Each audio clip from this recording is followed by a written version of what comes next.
편으로 뭐 엄마는 엄마라고 넣으셔도 되고요. 여러분의 다양한 상황에 대입하셔도 됩니다. 좋은 아빠, 좋은 남편으로 사는 것보다 더 가치 있는 삶이 있다라는 제목으로 말씀을 나누겠습니다. 오늘 우리 최원영 지사님이 활용점정을 그쵸? 꽃꽂이 하시고 이게 짠 건 아닌데 네 감사합니다. 최근에 김성환 장로님 푸사가 바뀌었습니다. 제가 이제 늘 여러분에게 묵상을 보내다 보니까 저는 여러분 푸사를 항상 바뀐 걸 정말 빠르게 감지하거든요. 제가 그냥 넘기지 않습니다. 보고 또 상황도 보고 기도도 하고 이렇게 하는데 상당 기간 장로님 그 메인 푸사가 토끼였어요. 토끼. 제가 어제 물어봤는데 심지어 키우는 토끼도 아닙니다. 그래서 도대체 얘는 뭘까? 제가 이렇게 하면서 이 토끼는 뭘까? 이렇게 했는데 최근에 손녀가 태어났잖아요. 푸사를 바로 바꾸시더라고요. 요 사진으로. 이서 사진으로. 유서영 자매 그대로 닮은 것 같은데. 그러니까 이렇게 제가 표현해 볼게요. 이서가 토끼를 이긴 겁니다. 50대 중반에 얻은 소녀가 여러분 얼마나 이쁘겠어요. 그래서 이렇게 전화하신대요. 퇴근하시면서 소영아 내가 뭐 도와줄 거 있어? 이러면서 가서 한번 보시고 이러신다고 하는데 여러분 제가 왜 이 말씀을 드리냐면 아브라함은 어떻겠냐라는 거죠.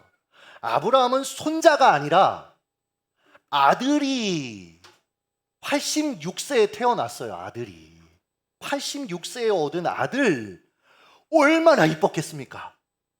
아이의 작은 행동 하나 우리 엄마 아빠 그러잖아요. 막 의미 부여하고 막 기뻐하고 여보 우리 아들이 천재인 것 같아.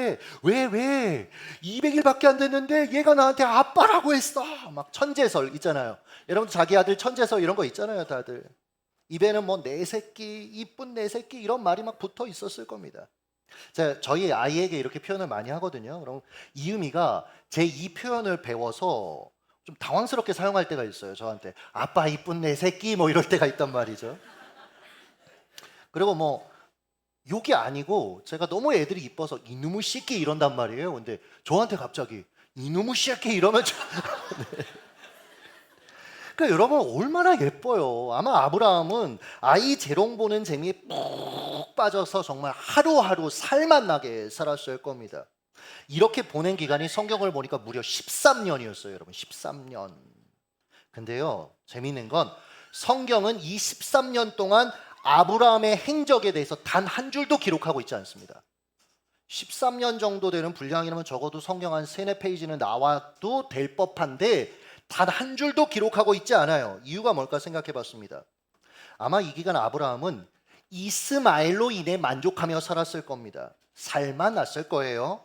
그러나 하나님 편에서 보면 하나님의 시각으로 이 아브라함의 삶을 보면 그는 한 가정의 아비를 넘어서 모든 민족의 아버지로 살아야 되는 인물이었습니다. 그게 하나님이 그를 향해 품고 있는 비전이고 계획이었어요. 더 많은 이들을 품는 인생, 넓은 인생을 살아야 되는데 이 아브라함 자기 가정만 챙기고 있는 거예요. 자기 만족에 그냥 살고 있는 거죠. 그래서 기록할 게 하나도 없었던 겁니다. 이 지점을 묵상하다가 저한테도 질문하게 되는 거예요. 나는 지난 13년 어떻게 살았지? 여러분 어떠세요? 여러분 지난 13년 동안 어떻게 살아오셨습니까? 그러니까 뭐 우리 청소년들 지난 13년 하면 몇 살이겠어요? 근데 어떻게 살아왔을까요? 그 과정을 하나님 편에서 볼 때 기록할 것이 하나도 없다면 여러분 허송세월 보낸 겁니다. 내가 아무리 의미를 부여해도 남들이 아무리 괜찮게 살았다고 해도 이 기간 아브라함의 시야는 좁았을 것이고 인생을 품는 그릇은 작아져 있는 거예요. 하나님 보실 때. 저희 어릴 때 그 뻥튀기 장수, 강냉이 장수가 마을에 오면 저 기계 생각나죠. 너무 옛날 거 사진을 했다. 저는 저 정도는 아니거든요. 제가 그냥 가로 열고 뻥튀기 기계 사진 붙여달라고 했는데 너무 네, 저 정도는 아닙니다. 하여튼 그러니까 뻥튀기 장수가 오면 그동안 모아뒀던 이 신문지 같은 거 있잖아요. 옛날에 많이 구독했잖아요. 제가 막 일부러 다른 데서 막 가져오고 그랬단 말이에요. 그걸 이렇게 쌓아놨다가 강냉이 장수한테 갖다 줘요. 그럼 이분이 제가 미리 준비한 그 그릇에 강냉이 이렇게 담아줍니다. 이걸 지금 흐뭇하게 들으시는 분들은 아마 아실 거예요. 저는 그 시대가 아닌 사람인데도 굉장히 시골에 살아서 이런 게 있었던 거예요. 근데 어느 날 한 번은 그 뻥튀기 장소가 왔는데 제가 생각하는 시점에 안 왔어요. 그래서 준비한 게 별로 없었는데 그래서 신문지 들고 그릇 찾았는데 제가 평상시 가져오는 그릇이 없는 거죠. 그래서 주방에 있는 큰 그릇 있잖아요. 그런 걸 들고 갔어요. 쭈삣쭈삣하면서 이거는 아마 뭐라고 하겠다. 근데 그 아저씨가 받으시더니 거기에 큰 움큼 가득 담아 주시는 거예요. 그래서 제가 물어봤죠. 아저씨 이렇게 주셔도 돼요? 했더니 이분이 이렇게 얘기했어요. 나는 항상 니들이 가져오는 그릇 크기만큼 담아줘 하시더라고요. 여러분 보세요. 그릇이 커야 많은 것을 담을 수 있어요. 그릇이 커야 하나님이 많은 것을 채워주실 수 있다고요. 하나님 보시기에 아브라함은 지금 작은 그릇 하나 가져와서 하나님 저는 이 정도 인생으로 만족합니다. 지금으로 충분해요. 이러고 있는 겁니다. 그를 통해 앞으로 행하실 위대한 일들이 계획되어 있건만 그를 통해 많은 민족이 예수께로 돌아오는 그 시작점이 되어야 하건만 그는 그냥 이 이스마엘, 그것도 인간적인 방법으로 낳은 이스마엘 하나로 만족하며 살겠다는 겁니다. 얼마나 하나님 볼 때 안타까워요. 다행인 것은 하나님께서 그를 이렇게 살다가 죽도록 방치하지 않았다는 겁니다. 됐어. 너 내가 준 기회 다 지금 너 낭비하고 있어. 됐어. 다른 사람 내가 못 구할 것 같아? 이러지 않으시고요. 오히려 13년 만에 다시 그를 찾아오시는 거예요. 그게 오늘 본문의 내용입니다. 그리고 여러분 이름을 바꿔주시죠. 이름을 5절 한번 읽겠습니다. 시작. 이제 후로는 내 이름을 아브라함이라 하지 아니하고 아브라함이라 하리니 이는 내가 너를 여러 민족의 아버지가 되게 함이라. 아멘. 아브람 뜻은 존귀한 아버지라는 뜻이에요. 원래 아브라함의 본래 이름 아브람은 존귀한 아버지. 좋은 아버지로 사는 것 뭐 괜찮은 인생 맞습니다, 여러분. 좋은 아버지가 돼야죠. 우리 남성들 좋은 아버지로 살기 위해 얼마나 애쓰고 있어요. 아까 우리 형제 하나 양쪽에다가 손목 밴드하고 이렇게 오길래 행복하죠 그랬더니 행복하다고 그러더라고요. 최근에 김우현 집사가 김천시 남성육아 사진 공모전에 작품을 출품했습니다. 장려상을 타셨어요. 그게 이 사진이에요. 제가 보기엔 아무리 봐도 이재의 이 모습, 하나님이 주신 고유의 아름다운 얼굴 때문이 아닐까. 이렇게 포대기 안고 뭐 자기가 설거지하는 것 같잖아요. 이제가 씩 웃고. 네, 최현 집사 피셜인데 설거지는 자기가 했답니다. 남편은 컨셉 사진만 찍은 거예요. 물론 우리 김우현 집사는 평상시에 잘합니다. 이재에게 좋은 아빠로 뭐 최현 집사에게 좋은 남편으로 살기 위해 애쓰는 남자 맞아요. 가치 있는 삶입니다. 그러나 하나님은 우리가 여기서 멈추지 말라는 겁니다. 아브람, 모든 민족의 아버지. 우리가 생각할 때 한 가정의 아버지로 사는 것도 벅찬데 싶은데 하나님 아니라는 거예요. 너는 많은 이들을 품는 존재야. 많은 이들을 살릴 존재야.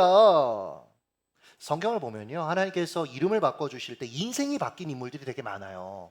좁은 인생이 넓은 인생이 됐다고요. 대표적인 인물이 시몬 아닙니까? 시몬, 어부 시몬. 예수님이 그의 이름을 베드로로 바꿔주셨죠. 생각해봤어요. 그가 시몬으로 쭉 그냥 살았더라면 출세해봐야 갈릴리 어부협회 회장 정도 됐을 겁니다, 여러분. 그러나 그가 베드로로 이름이 바뀌는 순간 물고기가 아니라 사람 낚는 어부가 되었습니다. 초대교회의 리더가 되었습니다. 그를 통해 수많은 사람이 예수께로 돌아왔다라는 거예요. 사울, 가만히 뒀으면 이 사람도 한 이스라엘의 하버드, 예루살렘 대학 총장 뭐 요 정도 됐을 인물입니다. 똑똑했으니까. 괜찮은 인생이었죠. 그러나 그가 사울에서 바울로 이름이 바뀐 이후에 어떻게 됐죠? 로마 제국을 복음화시키는 위대한 사명을 감당했어요. 게다가 하나님은 그를 통해 신약 성경에 정말 많은 분량을 쓰도록 허락해 주셨죠. 마찬가지로 여러분도 이대로 내버려둬도 괜찮은 인생 사시는 분들 맞습니다. 그러나 하나님은 괜찮은 인생이 아니라 최고의 인생으로, 위대한 인생으로 우리를 부르신 줄 믿습니다. 물론 여러분 편안하게 살 수 있다 제가 장담 드릴 수는 없어요. 더 고단할 수는 있습니다. 그러나 하나님의 계획을 이 땅에 이루는 인생을 사실 수 있을 겁니다. 천국에서도 기억되는 삶을 살 수 있을 거라는 거예요. 한 주 뒤면 저와 더세움 13명의 성도가 캐나다 런던으로 단기 선교를 갑니다. 처음에는 솔직한 얘기인데 별로 안 가고 싶었어요. 내 목회도 정말 바쁜데 캐나다에서 열흘이나 시간을 보낸다는 게 사실 굉장히 저도 개인적으로 부담이 됐습니다. 이런저런 하나님이 강권하셨어요. 저처럼 이렇게 잘 말 안 듣고 갈등하는 분들은 옆에 사람들을 통해 하나님이 강권하실 때 한번 들어보세요, 여러분. 정말 삶이 달라집니다. 그리고 지난 목요일 김숙경 소장님이 저를 강권하셨었는데 편지 하나를 저한테 이렇게 주셨어요. 런던 가스펠 교회 만호 목사님의 기도 편지인데 읽어드릴게요. 2022년 1월로 기억합니다. 하나님, 캐나다를 선교지로 여기고 기꺼이 이곳에 와서 이 지역을 축복하고 아직 너무 미약한 이 가스펠 교회를 도울 선교팀을 보내주세요. 당시 우리 4인 가족과 청년 2명이 주일 예배를 드리던 시기 너무도 절박한 나머지 이런 기도를 드리기 시작했습니다. 때로 꾸준히, 때로는 잊었다가 다시 기억하고 기도하곤 했어요. 2023년 1월이었어요. 그날도 그런 기도를 했어요. 그러다가 그 기도가 성전에서 무릎을 꿇고 하나님을 그저 높이고 찬양하는 기도로 바뀌었습니다. 기도를 마치고 정말 우연히 한국에 계신 동역자 김숙경 소장님과 이야기를 나누게 되었는데, 여러분 재미있는 건 이 두 분도 아직 한 번도 만나본 적이 없습니다. 그날 소장님이 전화로 만호 목사님, 내가 갈게 기다려, 선교팀 꾸려서 갈 거야 통화 중 느닷없이 들려온 선포에 너무나 깜짝 놀랐습니다. 하나님이 내 1년의 기도를 들으셨다니. 그로부터 며칠 사이 모든 일이 일사천리로 진행되어 교단도 다르고 얼굴도 한번 뵌 적 없는 더세움교회 정통영 목사님과 연결이 되고 더세움교회 13명의 선교팀이 캐나다 런던에 단기 선교로 오게 되었습니다. 저에게 있어서는 인생에 있어 손꼽힐 하나님의 응답으로 기록될 그 순간이 이제 곧 실현됩니다. 이번 선교팀과 함께 진행하는 더 블레싱 부흥 집회와 더 블레싱 세미나를 통해 하나님의 깊이 우리를 만나 주시도록, 런던 지역에 잃어버린 영혼들이 주께 돌아오도록 기도해 주세요. 가능하시다면 댓글 기도 완전 환영합니다. 또한 해외에 있는 개척교회, 미자리 교회를 선교지로 여기고 단기 선교팀, 장단기 선교사를 파송하는 한국교회가 일어나기를 기도합니다.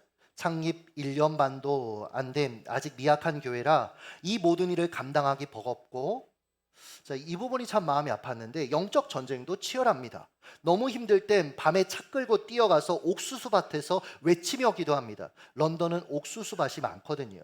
이 모든 기도가 가스펠 교회 성도들의 희생과 헌신이 정통영 목사님, 김숙경 소장님과 선교팀의 걸음이 주께 드릴 아름다운 열매로 맺혀지는 가을이 되길 기도합니다.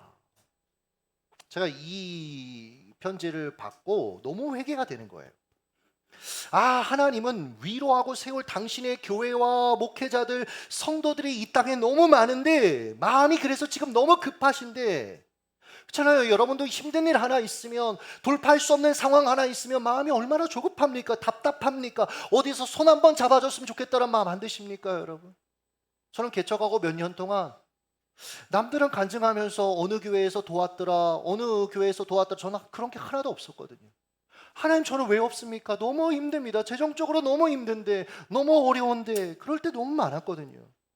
그러니까 여러분, 이 땅에 그런 이들이 얼마나 지금도 많은데 하나님 마음 급하신데, 나는 내 교회, 내 가정, 내 출간, 책 출간, 내 성도만 바라보고 있었구나.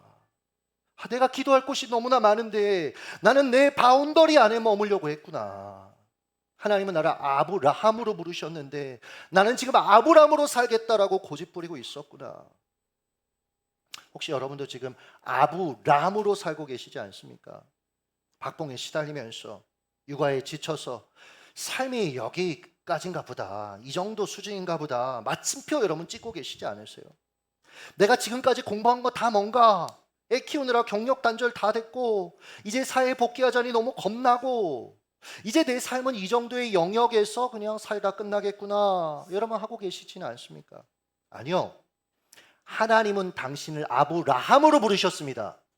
그게 여러분 죄취업인지 뭔지 몰라요. 여러분 그렇게 규정하지도 마십시오. 그러나 중요한 건 나를 아브라함으로 부르셨다라는 거예요. 내가 꿈꾸고 내가 되고 싶은 인생은 여러분 아닐지 모르겠습니다. 그러나 훨씬 넓어진 인생, 누군가를 가슴에 품는 인생으로 여러분을 부르신 줄 믿습니다. 한편 하나님이 아브라함을 다시 찾아오신 시기를 우리가 좀 눈여겨보아야 합니다. 그게 1절이에요. 한번 같이 읽습니다. 시작. 아브람이 99세 때에 여호와께서 아브람에게 나타나서 그에게 이르시되 왜 하필 99세일까요? 왜 하필? 아마 그의 나이 99세가 되면서 인간의 힘으로는 더 이상 아기를 가질 수 있는 생물학적 기능이 끝나버렸을 가능성이 커요. 결국 하나님의 약속은 이루어지지 않는구나. 분명히 나와 사라를 통해서 하나님이 약속의 씨 아들을 주신다고 했는데 이제 다 끝났구나. 그래도 뭐 이스마엘이라도 있으니까 잘 된 거지.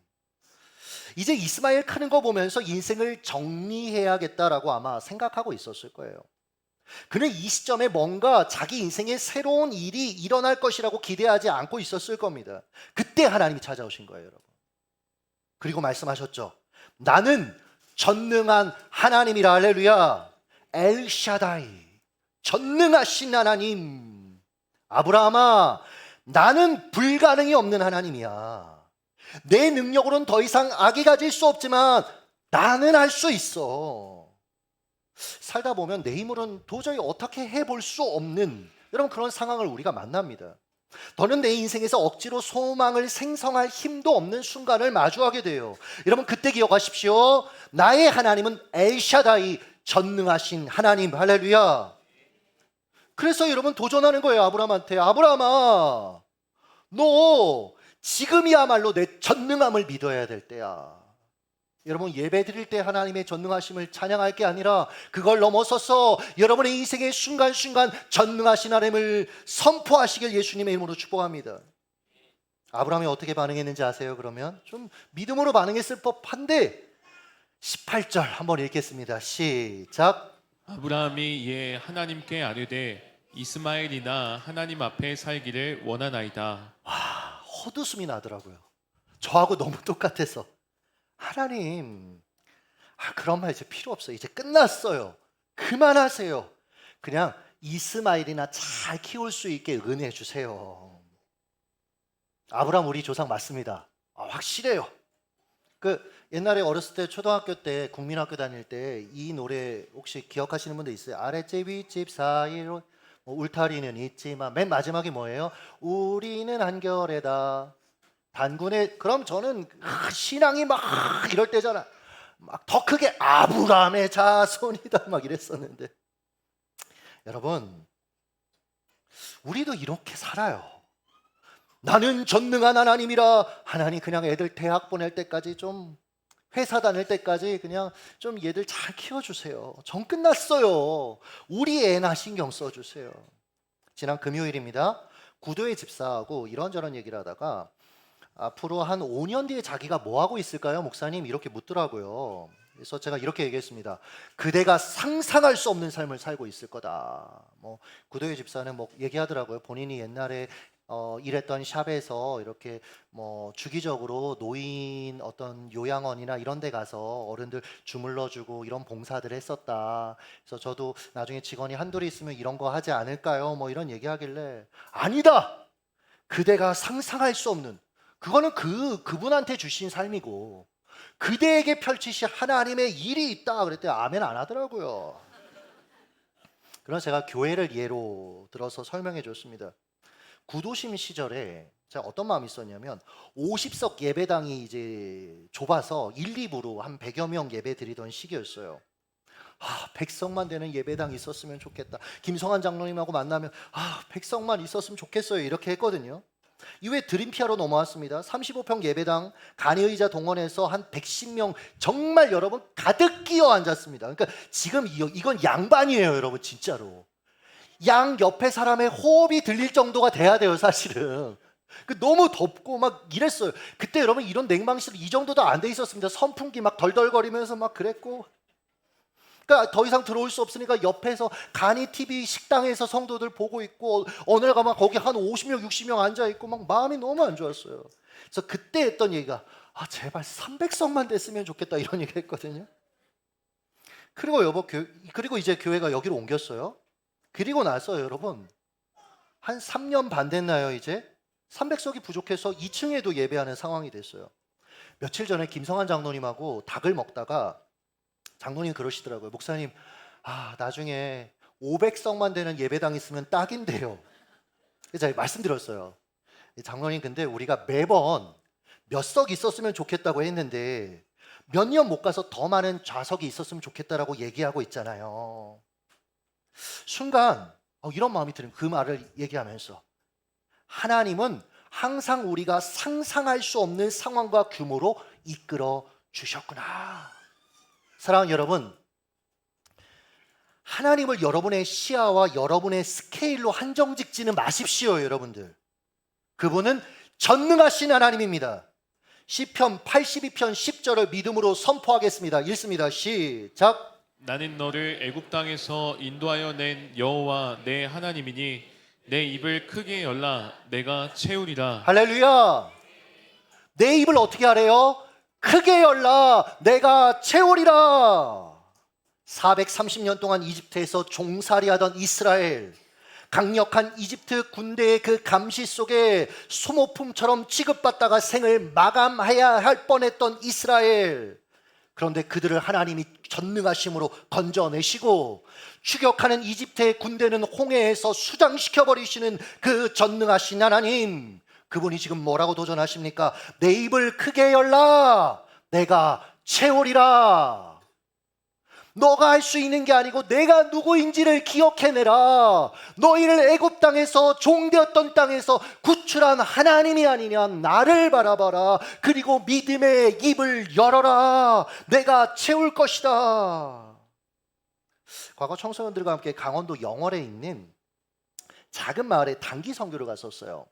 그래서 CCC에서는 그 사형리 아이들에게 하나님은 사랑이시고 이런 것들을 외우게 하고 서로 복음 제시하는 훈련들을 하면서 이틀을 보냈습니다. 그리고 3일째 되는 날 아침이었어요. 그러니까 그 강원도가 얼마나 추워요. 그 영하의 칼바람을 맞으면서 마을에 내려가서 전도했습니다. 전도한 지 한 30분 정도 됐을까요? 스텝으로 따라오셨던 청년부 부장 집사님이 급히 저를 찾아오셔서 철수해야 된다는 거예요. 왜 그러냐 그랬더니 폭설이 갑자기 내린다라는 거죠. 그래서 이렇게 하면 저희 숙소가 거의 산을 오르고 올라 거의 꼭대기에 있었거든요. 지금 생각하면 요즘 청소년들 너무 진짜 행복한 수련회를 하는 거예요. 그러니까 난방 시설이 없어서 그 난로 하나 이렇게 틀어놓고 거기에 끼어서 자고 막 이랬고, 여자애들은 자기들은 도저히 찬물로 못한다 그래서 얘들만 물을 끓여줘서 그걸로 머리 감고, 뭐 남자애들은 감지 마라 그냥 씻지 마라 뭐 이러면서 있었는데, 근데 이게 숙소까지 못 간다라는 거예요. 그 포터 트럭 이런 거로는 못 간다는 거예요. 거기 뒤에 애들 막 실어가지고 가고 그랬거든요. 좋은 거예요 지금. 원하면 그런 거 체험 한번 시켜드리도록 하겠습니다. 근데 이제 숙소까지 못 가니까 빨리 철수해야 된다고 하시더라고요. 그래서 제가 너무 속상한 거예요. 복음을 전하는, 다른 게 아니었으면 철수하는데 하나님 우리가 복음 전하러 여기까지 기도하면서 왔잖아요. 그래서 지사님께 부탁을 했어요. 거점교회로 아이들과 교사들을 다 모아주세요. 아이들한테 도전했습니다. 얘들아, 하나님 전능하시다. 하나님은 자연도 다스리신다. 그러니까 우리 눈이 그치도록 한번 믿음으로 선포해보자. 진짜 여러분 비장하게 기도했습니다. 간절히 기도했습니다. 그리고 눈을 탁 떴어요. 여러분 아시잖아요 어떻게 됐는지? 눈이 더 세차게 저를 깔보듯이 내리는 거예요. 잠시 뒤에 그 부장지사님이 탁 제 옆에 오는데 쥐구멍에 들어가고 싶더라고요. 얘기하시더라고요. 그래서 매너를 지키시더라고요. 그냥 전사님 철수하시죠 이 한마디밖에 안 하더라고요. 왜 그런 얘기는 안 하시더라고요. 잠시 뒤에 이제 뭐 어쩔 수 없잖아요. 제가 그래서 그럼 데려가시라고. 근데 마음속에서 한 번 더 기도해 보고 싶은 거예요. 그래서 집사님, 그럼 차가 두 번 움직여야 되니까 얘들을 다 태우고 갈 수 없으니까 중학생을 먼저 태우고 가시라고. 왜냐면 중학생들은 기도하는데 별 쓸모가 없어요. 막 눈 뜨고 막 돌아다니고 막 중일들 지들끼리 막 얘기하고 있고 빨리 데려가시라고. 이제 고등학생들 이제 그때부터 막 얘기했죠. 제가 마음이 급하니까 너희 일단 정성이 부족하다. 무릎부터 꿇어라. 내가 맨날 뭐라고 얘기하냐. 간이 저리도록 간절히 기도하라고 하지 않냐. 그럼 막 기도해라 협박하고. 그래서 저도 이제 기도하는데 그때 믿음의 선포 뭐 이런 거 안 나옵니다. 그냥 협박. 하나님, 만약 눈이 안 그치면 애들이 논리적으로 접근하는 거죠. 하나님 안 믿을 거예요. 하나님 손해지 않습니까? 그리고 이렇게도 기도했어요. 저도 창피해서 더 이상 여기서 고개 들고 사역 못합니다. 그러니까 본심, 이게 제 본심이었죠. 기도를 마치고 도저히 밖을 볼 용기가 없어서 당시 고등학생이었던 김지웅 목사한테 가서 확인하고 오라고 했습니다. 잠시 후에 이 아이가 전사님 하는데 저는 이제 그런 마음이 들더라고. 아, 망했다. 믿음이 없는 거죠. 아브라함하고 똑같아요. 나는 전능한 하나님이라. 됐고요. 이제 저 애 못 낳아요. 이스마엘이나 하나님 앞에 살기를 원하나이다. 그러나 하나님이 역사하셨습니다. 지웅이가 외치더라고요. 전사님, 눈이 그쳤어요. 그래서 도마 같은 자 저는 또 밖에 가서 확인하고 너무 또 감격스럽고 그래서 밖으로 뛰쳐나가서 막 찬양했어요. 물론 후회는 했습니다. 왜냐면 영화에 여러분 기타를 치면 손이 거의 깨져요. 그래도 또 어떻게 애들이 막 너무 즐거워하고 있는데 계속 견디면서 쳤습니다. 근데 이제 그 부장집사님이 아이들 1차 팀 데려다주고 오신 거예요. 그러면서 저를 보면서 웃으시면서 그 얘기를 하셨어요. 전사님이 믿는 하나님과 제가 믿는 하나님이 다른 것 같습니다.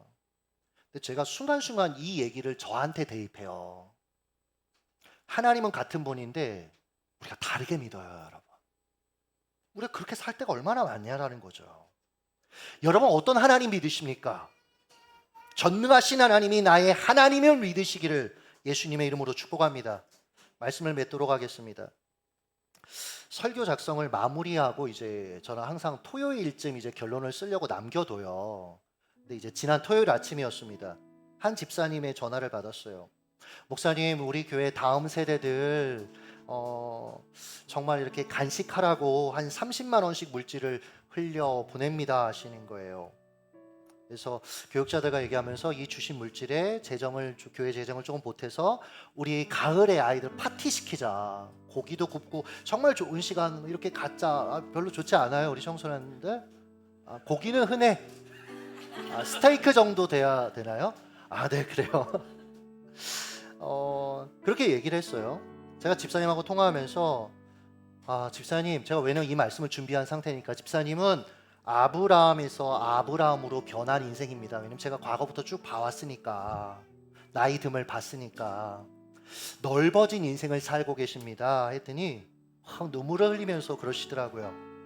자녀들이 다 성인이 된 시기에 하나님께서 아브라함의 약속을 본인에게도 똑같이 주셨대요. 별과 같이 네 자손이 많을 거야. 처음에는 우리 딸들 결혼해서 나중에 애 많이 낳는다라는 뭐 그런 의미인가 이렇게 생각하셨대요. 근데 최근에 이제 한 성도님의 어려운 상황을 듣고 그분을 가슴에 품게 됐다고 그러시더라고요. 그래서 그분이 필요할 때마다 목사님, 저는 나가서 맛있는 거 같이 사드리고 같이 이야기할 거예요, 이런 얘기 하시더라고요. 교사도 매년 하고 싶지 않은 마음이 있었대요. 지금 이제 슬슬 교육자들이 스트레스 받을 시기거든요. 이제 교사들 인터뷰하고 내년 헌신자 다시 받고 그리고 이제 그만하고 싶다. 그 황씨성을 가진 자매가 너무 아이들 품는 게 즐겁고 행복한데 내년에 쉬고 싶어요라고 했다고 하는데 마음 이해해요. 진짜 이해해요. 한 명만 잡아다 대신 두시고 그러고 나서 그러면 인정을 해드릴 수도 있습니다. 쉽지 않아요. 교사하는 거 쉽지 않아요. 진짜 여러분 매주 시간을 보내고 헌신하는 거 이거 쉽지 않습니다. 그 마음 왜 몰라요?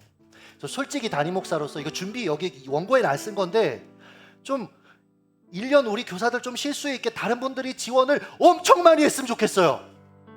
그래서 이분들 아멘 하신 분들 교육자가 했군요. 근데 하나님이 보내신 자리니까 내가 하고 싶어서가 아니라 하나님 보내신 자리니까 계속 감당하셨대요. 그러다 시간이 흐르면서 아이들을 가슴에 품게 되셨대요. 교사를 감당하는 기쁨을 배워가고 계신대요. 그러면서 얘기하시더라고요. 맞아요, 목사님. 저는 아브라함입니다. 어디 이 집사님의 인생을 향한 모습일까요? 저와 여러분도 하나님이 아브라함으로 부르셨습니다. 우리는 아브라함의 자리, 내 가정, 내 삶, 내 바운더리만 중요했던 그 자리에서 이제 박차하고 일어나야 합니다. 이제 하나님이 품고 계시는 사람과 열방을 향해 여러분 나아가는 인생이 되어야 된다는 거예요. 나는 감당할 능력이 없다. 괜찮습니다. 전능하신 하나님이 역사하실 것입니다. 승리하시길 예수님의 이름으로 축복합니다. 기도하겠습니다.